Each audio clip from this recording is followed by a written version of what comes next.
Sir నమస్కారం sir. నమస్కారం. Sir ఇప్పుడు యుద్ధాలు జరుగుతున్నాయండి. ఏదో అమెరికా అంటారు, ఇజ్రాయెల్ అంటారు, ఇరాన్ ఇయన్నీ గొడవలతో ఇప్పుడు స్థలాలు కొనుక్కోమంటారా? స్థలాలు కన్నా మా దగ్గర డబ్బులున్నాయి.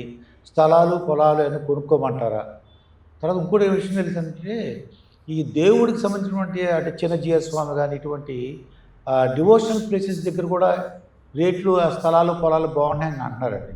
అసలు ఏంటి కొనుక్కోమంటారా? వద్దంటారా? ఈ యొక్క యుద్ధాల వలన వెయిట్ చేయమంటారా? అల్టిమేట్‌గా రియల్ ఎస్టేట్ ఎప్పుడు ఆగదు, ఆగవదు. ఇప్పుడు కొనుక్కున్నోడు తర్వాత బాగుపడతాడు. తర్వాత కొనుక్కున్నోడు లాస్ పోతాడు. ఈరోజు దూరం, రేపటి నగరం.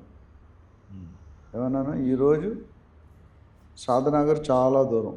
30 ఇయర్స్ తర్వాత సాధనగర్ సిటీలో ఉంది.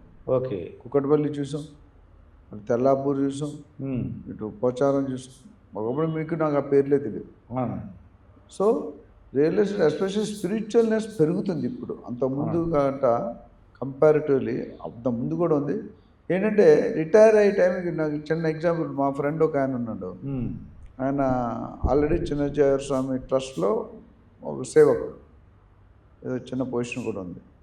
ఆయన ఏం చేశారు, మంచి ఓన్ హౌస్ ఉంది ఆయనకి బంజారా హిల్స్. కానీ 5 కోట్లు ఉంటే అక్కడ ఫ్లాట్ బుక్ చేశాడు. ఎక్కడ?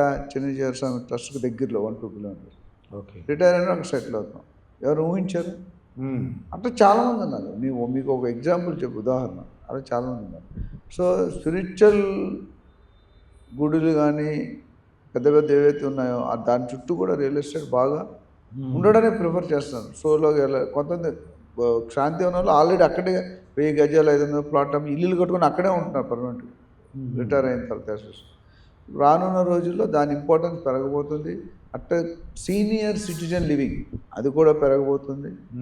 నేను ఇప్పుడు అందరూ డైవర్స్ పిల్లలు అమెరికా వెళ్ళిపోవడం ఇవన్నీ ఉన్నాయి. రానున్న రోజుల్లో మీకు ఆల్మోస్ట్ 25% గేటెడ్ కమ్యూనిటీలో 25% సీనియర్ సిటిజన్స్ కట్టమంటున్నారు ఇల్లులు. గవర్నమెంట్లో ప్రపోజల్ కూడా నడుస్తుంది. మొన్న క్రెడా మీటింగ్లో నేను కూడా ఉన్నాను. సో రియల్ ఎస్టేట్ అనేది ఎక్కడ ఆగదు. తుఫాన్ వచ్చిందని, మంచి రోజు, చెడ్డ రోజు, యుద్ధాలు ఏమున్నా సరే. నేను మొన్న ఒక కస్టమర్ క్లోజ్ చేసాం, wife and husband, NRIs. So రేపు అడ్వాన్స్ ఇవ్వండి అంటే, లేదు రావుకాలం ఉంది అన్నాను. సరే సార్ పక్కన పెడదాం, మీకు ₹1,00,00,000 లాటరీ వచ్చింది, రావుకాలం ఉంది, ఇప్పుడే వచ్చింది, తీసుకుంటుంది. అది తీసుకుంటాను. మరి అది తీసుకుంటే ఇదేం తీసుకుంటాను?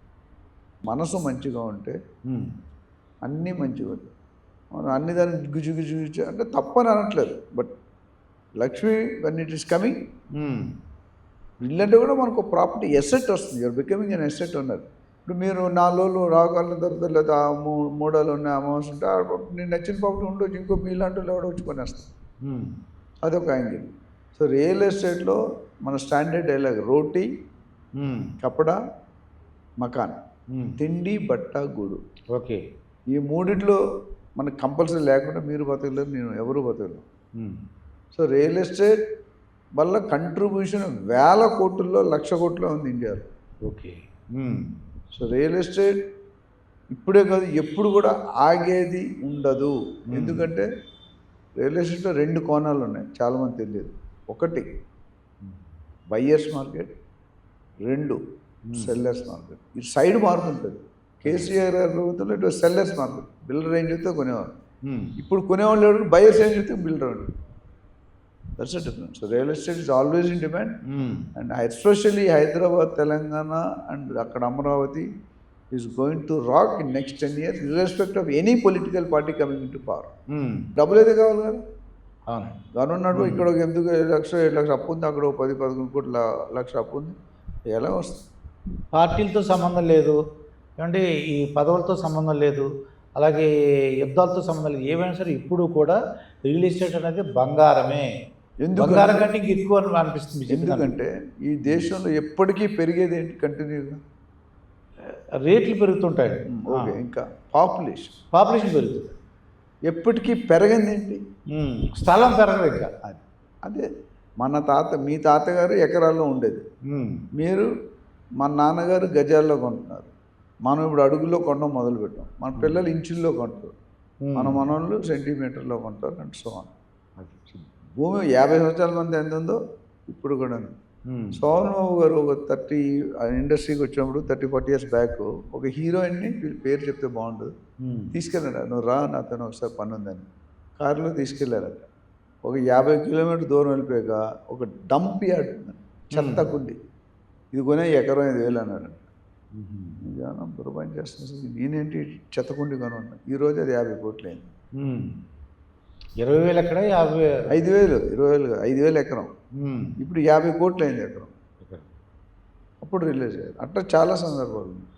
సో రియల్ ఎస్టేట్ కాకపోతే చిన్న మనం ఏంటంటే కొనేటప్పుడు మాలాంటి అడ్వైజర్స్ పెట్టుకుంటే మీ ట్రాన్సాక్షన్ ఏదైతే 3 పువ్వులు 6 కాయలు ఉంటుంది, లేదంటే దినదిన గండం మీరు ఇల్లీగల్ ప్రాపర్టీ కొనుక్కుంటే కష్టం.